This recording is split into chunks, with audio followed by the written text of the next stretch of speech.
last year we were asked to come out and do an appearance at a 5-year-old's birthday party. It was outdoors in a park. When we showed up at the park, the area where the picnic was being set up for the party was already all decorated, and everything was Ghostbusters.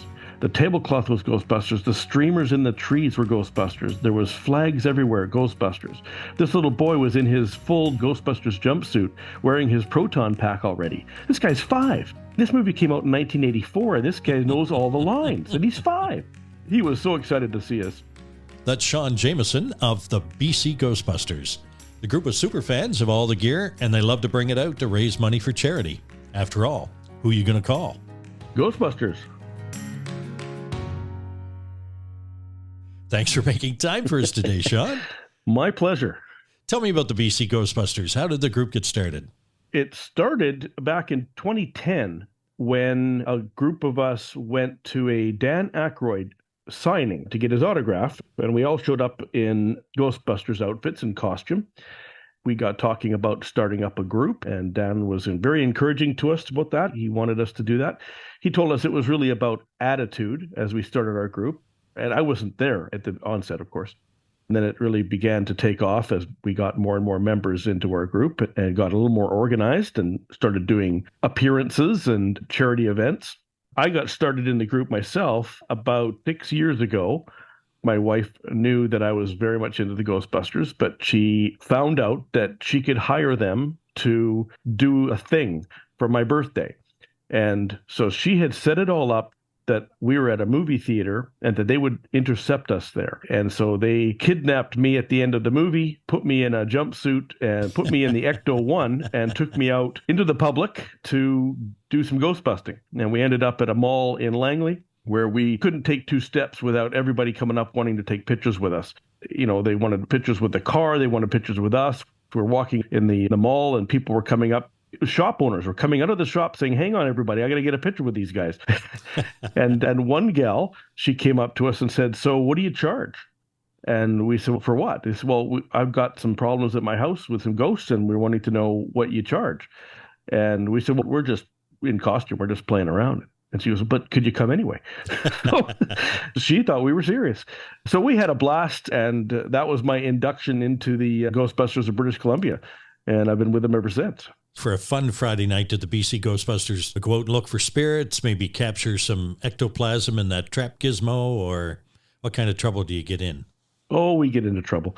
When COVID wasn't around, we were out certainly more often, and we would show up at different locations around the Lower Mainland. We would show up at the pier in White Rock and start looking for ghosts there. We'd show up on Granville Street or in a mall, different locations where the mood struck us that weekend. And we'd go out for some libations after that, and of course in costume. We would get a lot of people very interested in what we were doing. It was a lot of fun. So when you show up on Granville Street in Vancouver on a Friday afternoon around traffic time, are you capturing the spirits of the bad drivers? They think we were. Does anybody get slimed? We get slimed. Yes, we do. In fact, the focus of our fundraiser for the Fan Expo this year was that if we raised enough money, we were only there for 1 day. So we had a 1-day push to do this. And if we raised enough money, one of us Ghostbusters was going to get slimed. We raised more than enough money. The highlight at the end of the day, and the organizers of Fan Expo called everybody out into the Grand Hall to say, "A Ghostbuster's about to get slimed, come out and check it out." And hundreds of people went running to the Great Hall, and one of us, in fact, did get slimed. We got it on tape, we got it on video, and we raised a lot of money for BC Cancer Society. That was a great and successful day, and except for the guy that got slimed, of course. He couldn't get it out of every crevice for weeks. So what is the slime made out of, can I ask?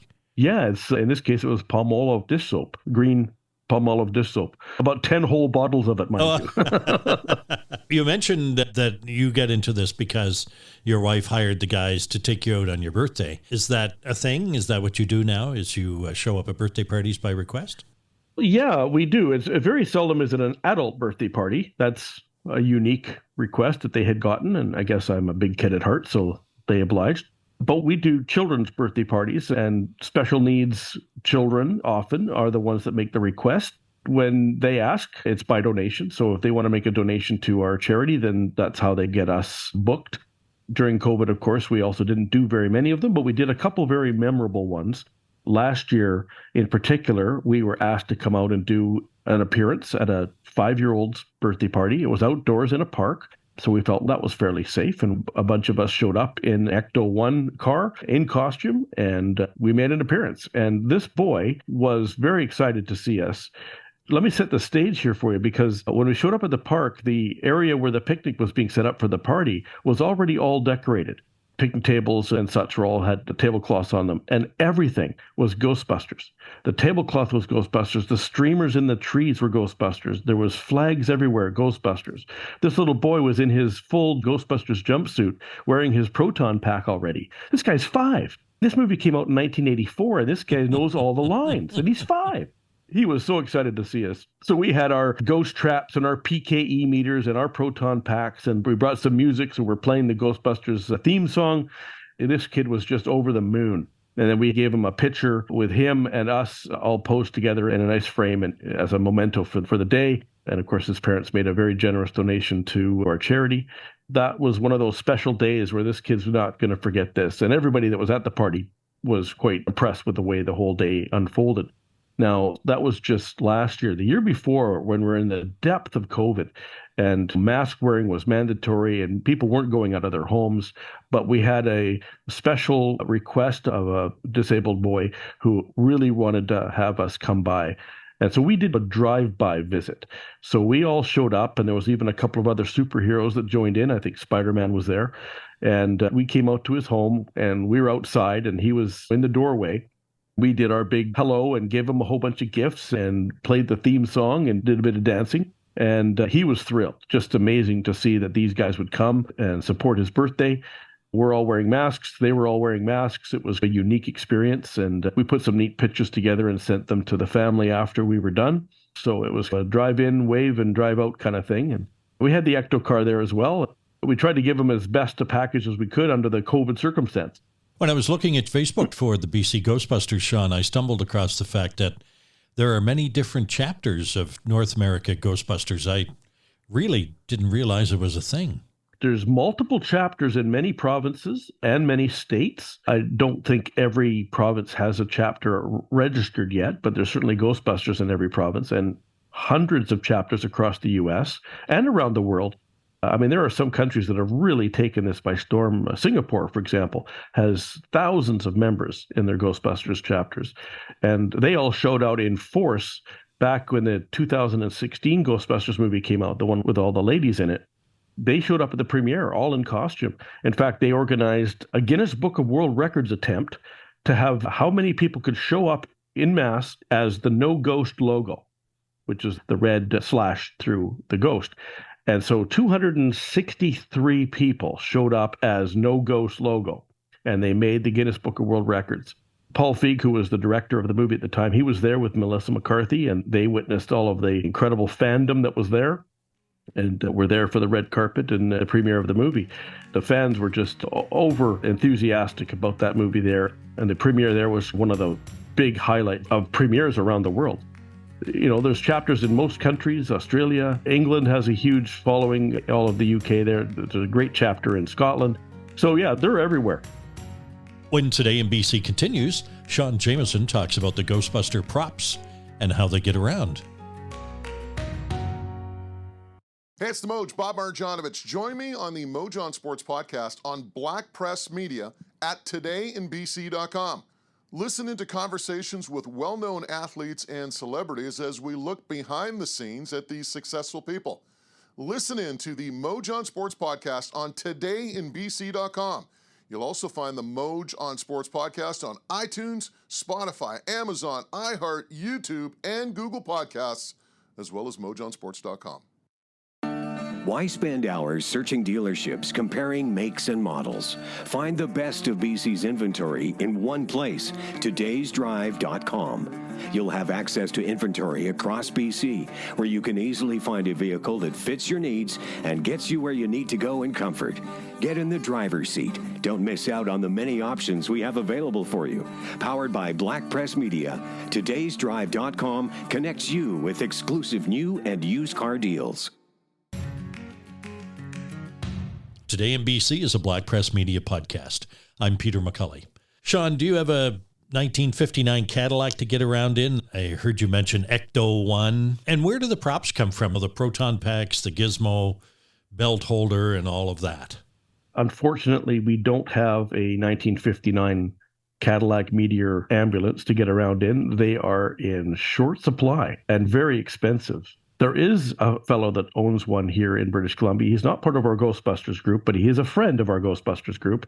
And so he has lent his Ecto One on a couple of occasions for us. But what we've done is we've taken what we can and outfitted them as Ecto One vehicles. So one of our members has a hearse that he's converted into an Ecto, and it looks fabulous. It showed up at the Thanksgiving Day parade and at the Halloween parades in Vancouver in previous years before COVID. Another one of our fellows has a Toyota Prius Ecto with the full rack of gear on the roof and the siren that goes off just like it does in the movie. And it makes lots of appearances. He's one of our premier members, and he's always out and about in his Ecto. So we do what we can with what we have. The great thing about using the Prius is you have all that battery power to power the proton packs. Absolutely, yeah. And in terms of all the gadgets, some of the gadgets, like the proton pack, we're quite proud to have built our own from scratch. And so many of us have a proton pack constructed purely from scratch as best we can to be movie accurate, and outfitted with sounds and lights and the works. And the throwing wand is often the Mattel branded one because it was really well built, and we just attached that to the proton pack. That's the wand that we shoot the ghost with. However, earlier this year, HasLabs, part of Hasbro toy company, issued a replica proton pack in response to the new movie, the Ghostbusters Afterlife movie. So that pack was well received, and I think just about every one of us bought one of those as well. And it's already outfitted with lights and sounds and hooks right up to a wand as well, a neutrino wand. Those are prized possessions, I'm sure, for all of us that got one. But we have the PKE meter, which is a psychokinetic energy reading meter. That's how we search for ghosts. If the meter goes off, then we know there's a ghost present. And then the ghost traps themselves, some of us have made them from scratch, and some of us have bought them from various suppliers. And they have good lights and sounds. You mentioned that the original movie was made in 1984, which it's like almost 40 years ago. Yeah. And the sequel, Part 3 Afterlife, released a few years ago, which I enjoyed immensely. I was interested to learn, as you mentioned, that it was filmed in Canada, in Alberta, I believe. Yeah, it's called Afterlife, and it starred all of the original cast. Dan Aykroyd, Bill Murray was in the movie, and a few new faces as well. Yeah, that was filmed in several different places in Alberta. Fort Macleod and Drumheller were some of the main sites for the town and around the countryside and where the movie was filmed. Sean, did you have a chance to meet any of the original cast from Ghostbusters? Yes, I have. I've gotten a wonderful chance to meet Dan Aykroyd and get his autograph, and Ernie Hudson, who played Zedmore in all of the movies so far. I've had a chance to meet him and also get his autograph. And they are very fan-friendly. When you come and talk to them about this, they are very attuned to the fact that we're big fans, and they're big fans. Both of them really appreciate the roles that they had, and they appreciate the fact that 40 years later, they've got a huge fan following based on one movie. So yeah, it's a great chance to meet these people. They're very approachable. I didn't know this, but Siri told me that Ghostbusters was inspired by Dan Aykroyd's fascination with and belief in the paranormal, which he inherited from his dad, who had written a book, apparently, A History of Ghosts. His mother had claimed to have seen ghosts. His grandfather experimented with radios to contact the dead. And his great-grandfather was apparently a pretty well-known spiritualist. Did you know any of this? I did, yes. That's been an overwhelming part of Dan Aykroyd's career and passion. Of course, all of the stories around Ghostbusters, the cartoon series, the movies as well, have all been influenced by Dan Aykroyd's family experience. And he had another TV show as well called Sci Factor, which also heavily was based on Dan's experiences and storylines that he brought to the show. Yeah. I understand there was a big to-do for the Ghostbusters 3 Afterlife movie premiere.